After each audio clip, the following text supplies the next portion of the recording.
Santa Cruz 1797. This is a Spanish war game by Bellica third generation. It is about that time when Spain was an ally of revolutionary France because I guess the enemy of my enemy, because this time the common enemy was England. So Spain found itself pitted against England, and the game depicts an English attack on Santa Cruz in Tenerife, which at the time was under Spanish control. It's D-Day in Santa Cruz, the Brits are coming, they'll try to land and they'll try to take control of key points in the town of Santa Cruz, key points mainly being fortresses along the coast. It is about night fighting, it is about fighting in unfamiliar places, especially for the English, and so there's an element of chaos and an element of limited knowledge, and these are represented by the fact that the game is both a block game, so you have limited information, and a card game. You don't really know what you're gonna get next. It is a two-player game and it cannot be played solitaire, or maybe there is a variant, I guess, in which you play as the English and you automatize the Spanish side. The British side is the one that has more to do. The British side is the one that has the burden of the attack, has to make most decisions. The Spanish side has to respond to that. So maybe there is a way of turning that into an automatic player. But secret information, not knowing where the opponent has their strongest blocks, definitely is very important. Here we have the board of the game. It is a mounted board. It looks really nice and colorful. I'm giving you a general look now. We have C areas. Those symbols there represent areas where the Spanish player can bombard. Those dice symbols there. Then we have areas that have they're delimited sometimes by regular edges, which are black, red edges, which give a penalty to people moving and attacking through them. Then we have fortresses. These are the 1, 2, and 3 fortresses, very valuable, and the numbers that you see on the board represent victory points. Pretty much you will play a number of turns, and at the end of the last turn you count victory points, and victory points will be assigned based on control of areas on the board, and so the number there is the number of victory points that you score. There's also a morale track, as when you win a battle you move that one towards you, and when the opponent wins a battle the morale token moves that way, and if it is in a range that has a modifier +1, +2, or +3, then that is also added to your total victory points at the end of the game. So there are points scored for eliminating enemy units, but basically is the fortresses. When you have a single layer which is 6, and then you're 3 and 3, and other areas are only 2 and 1, where winning a ton of fights and not losing any for a long time will give you as much points as this fortress. It is about the fortresses, and the Spanish player starts controlling pretty much all key areas on the board, so controlling the fortresses and all areas that score. The British player had to dislodge the Spanish from at least one fortress and then score somewhere else. I find the game to be much harder and much more unforgiving for the British player than it is for the Spanish player. Can work if you play with maybe a new gamer, a new war gamer, and you give them the easier side, which I find to be the Spanish side. So we said this is a block war game, so military units are represented by wooden blocks that will go on the board standing, and they will face the owning player, like so. And then when a unit and the number of pips that is on top of the block as it is standing represents the current number of strength points or cohesion, whatever you want to call it. Is that thing when it goes to 0, it's bad because you're removed from the board. Strength points. If the unit takes a hit, you indicate that by rotating it by 90 degrees, and then maybe another hit. If the unit receives reinforcements and recovers a strength point, then you keep track of that way. Very elegant. Other symbols here indicate the fact that this unit will produce an extra die in combat. Other symbols that this unit, there's a possibility to run away, during combat. Also, as for the general flow, the English will start on that space there. They should be standing, but for our purposes, I'll just show you where they are. And the Spanish player will defend here on the board. Will defend on the board. So this is how it goes. Each turn you start with the British phase, in which the British blocks are sailing towards the coast. They have to move. It's mandatory movement. And later in the game, maybe that all the British players' blocks have landed, so you don't have that phase. Now, that day, we're told there was a strong current that pushed ships towards the south. So as you can see, can you see those? Let's get really close. There are those lines there, they're barely perceptible. Basically, when you are in an area and you're trying to move not directly towards the south, you're trying to go straight, then you have to roll a die.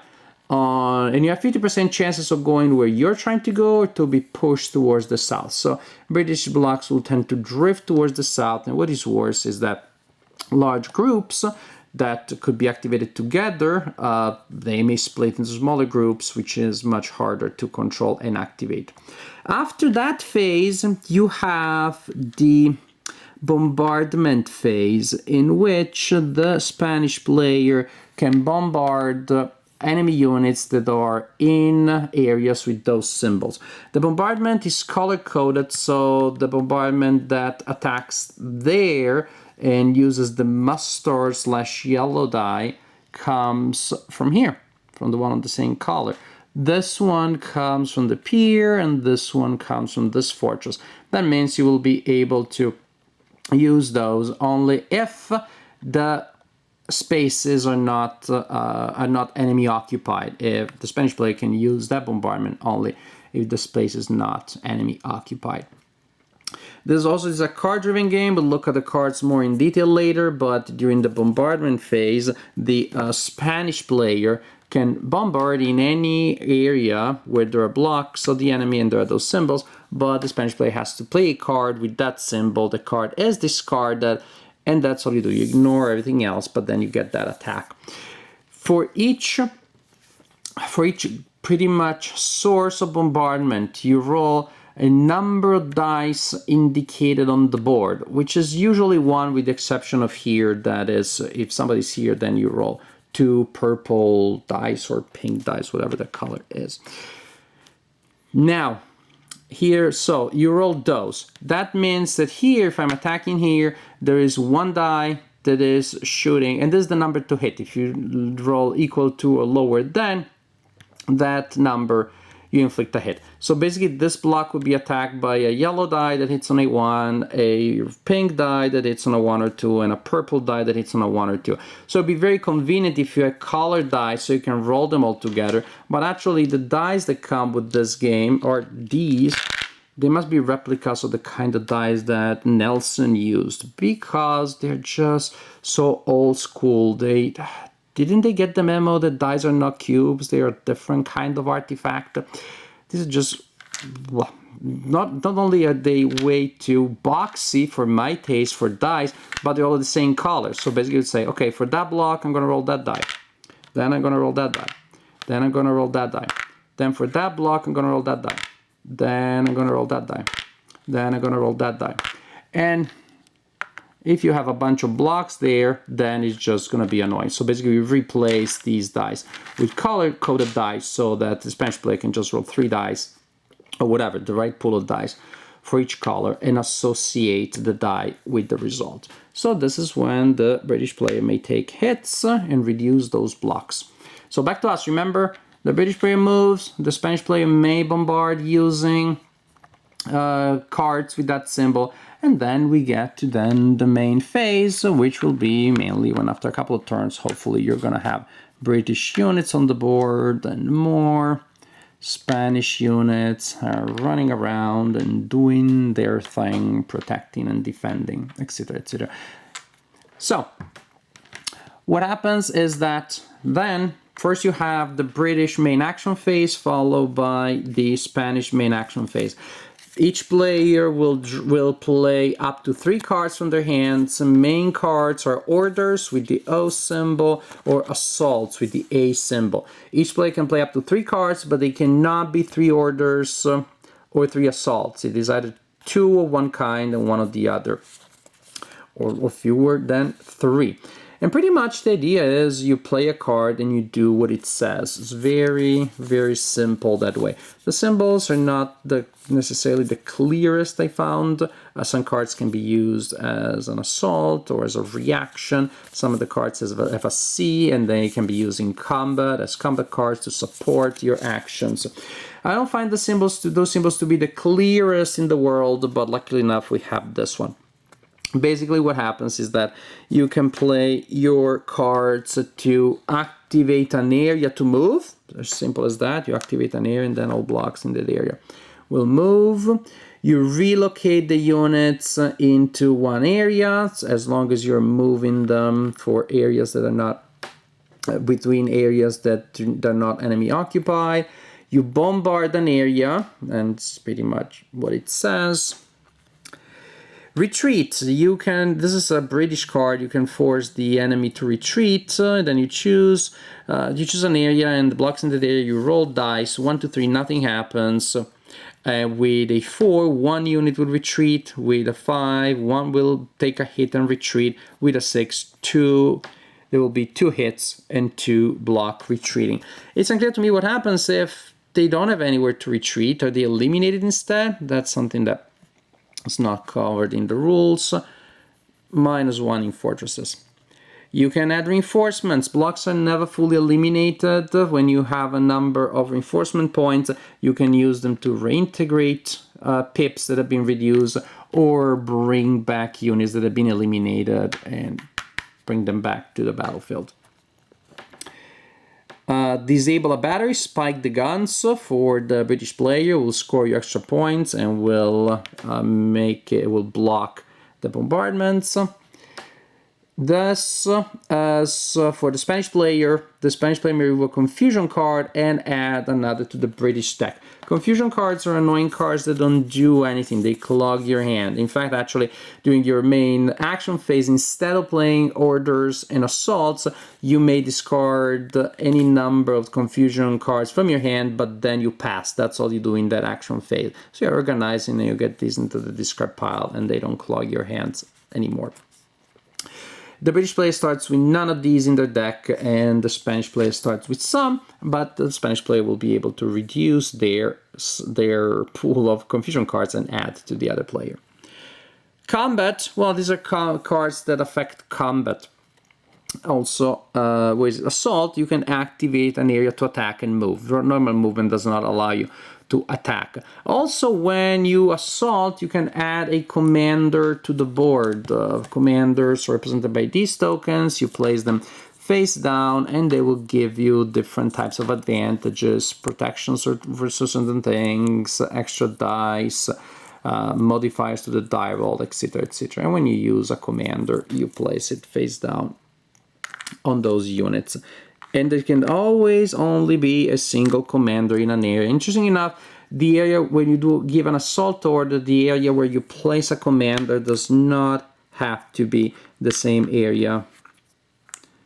Suppose that we were there. Does not have to be the same area that you use to attack.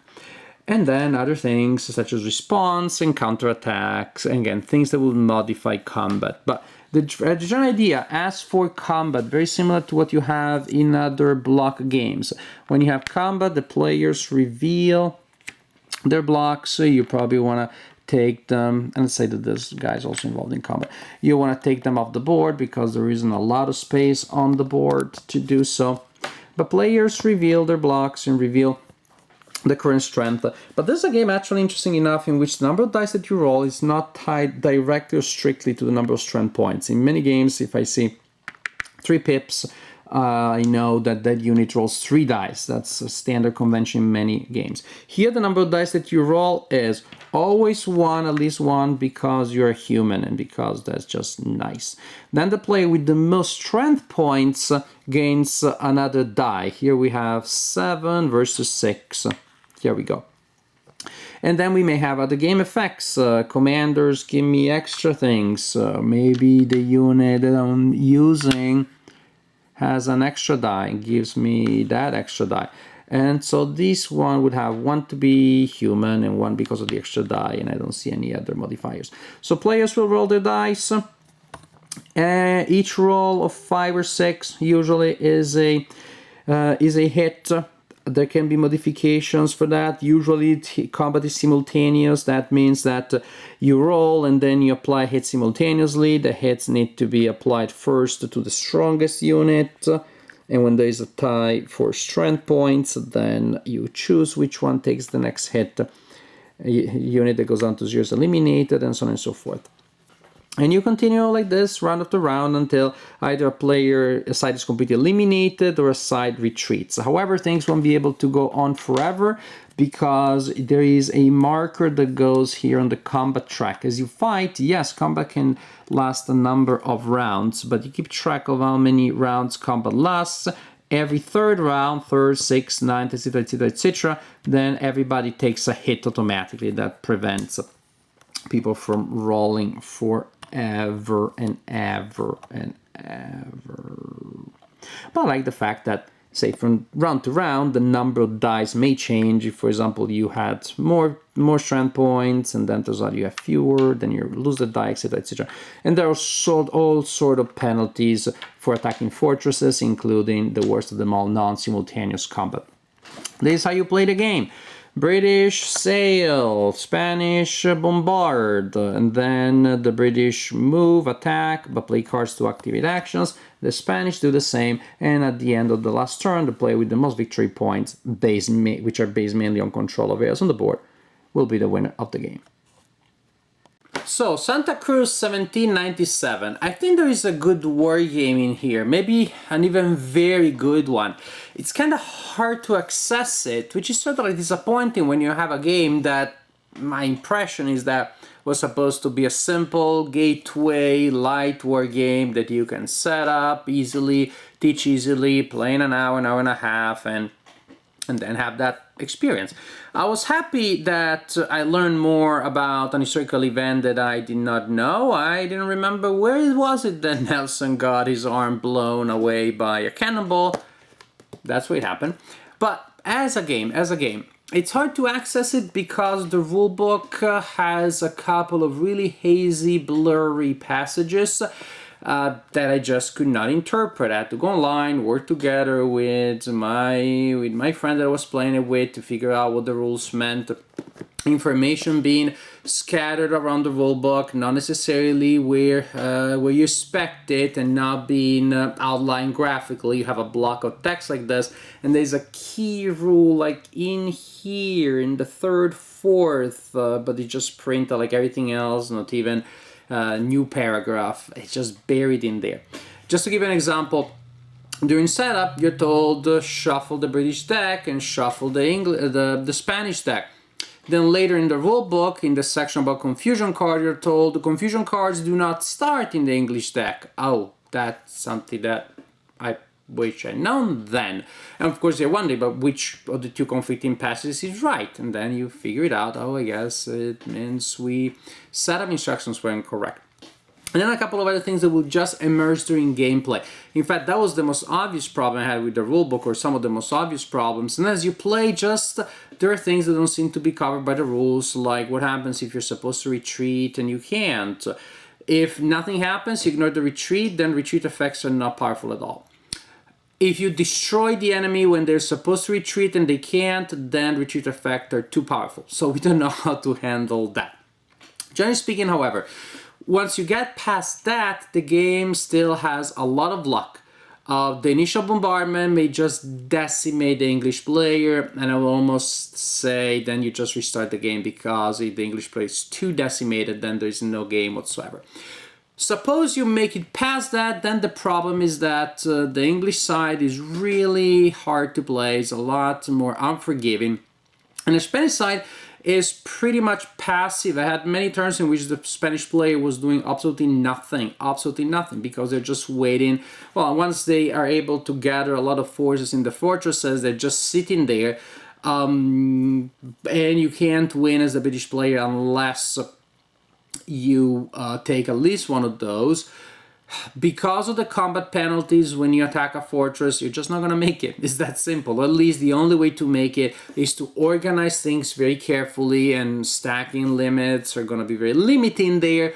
You put a lot of people around there, and then you start sending in human wave after human wave. It takes you half of the game to set up. You need to be lucky. And you're lucky maybe you take the fortress.